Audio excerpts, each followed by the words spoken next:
Money, Power, Politics.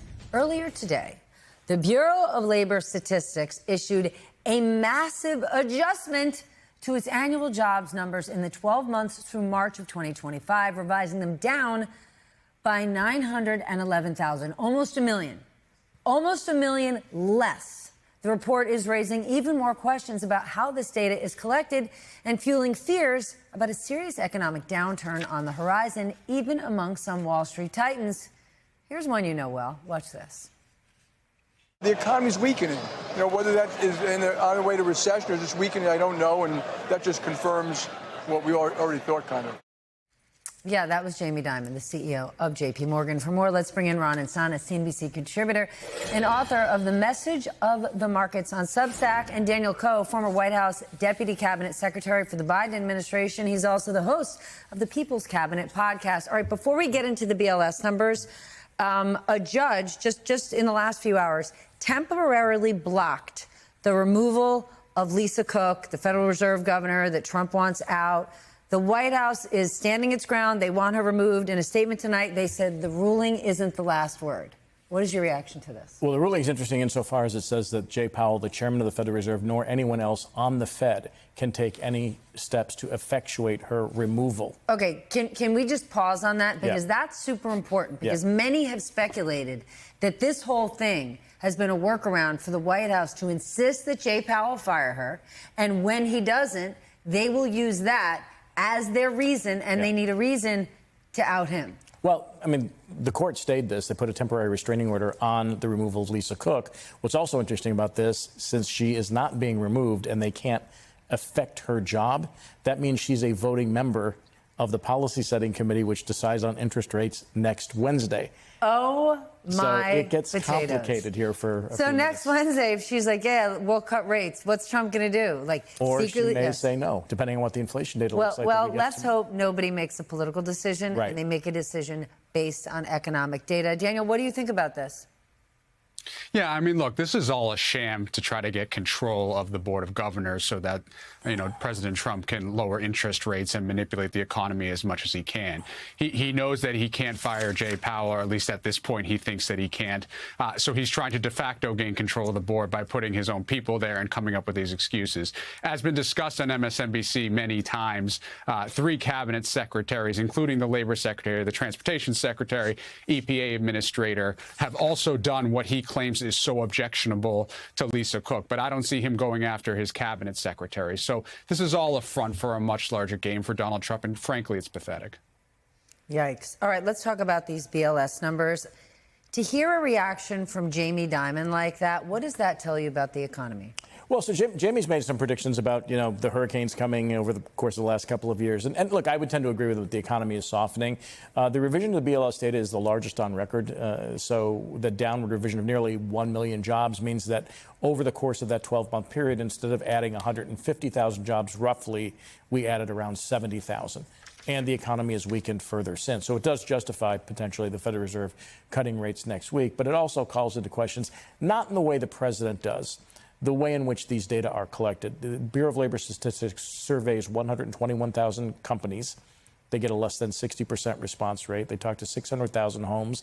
It's not a complete picture. They then go through all the state unemployment claims to reconcile their first look at these numbers with the actual jobless claims that we get on a weekly basis, and then revise the data to be more accurate. But revisions like this are hugely problematic. Yes. For investors, for people planning businesses, right?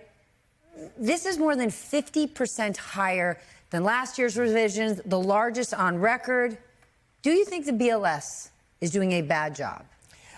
I think they're doing the best they can. First of all, they've had their budget cut. They also are missing the top staff. I think 7 members, or half the top staff is gone.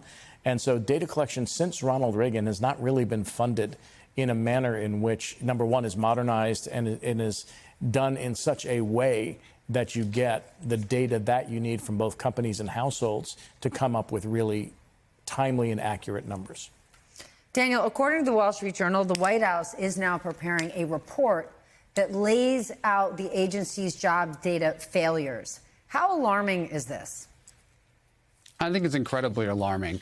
As pointed out, if you look at the statistics, I used to oversee the BLS. This is a statistically scientific formula to put together both the extrapolations that you see from month to month, and then when you compare them to what is required of the vast majority of businesses in the United States in terms of their payroll, that is based on unemployment insurance data. This is all about science and putting together as accurate a sample as possible. What Donald Trump is trying to do is insert doubt, not in the response rates or anything like that, but in the very way these numbers are put together so that he can reinvent the way you categorize how jobs are added to the economy. That means that he can manipulate these numbers and be able to present to the market all of a sudden that there are more jobs added in the way that he wants, and no longer be able to blame people that he is saying is the methodology is wrong. The problem is, at the end of the day, will the market really understand that and will really take it seriously? I'm not sure they will, and that will put our entire economy into question. But what about this, Daniel? Put Donald Trump, put his motives aside. He wants to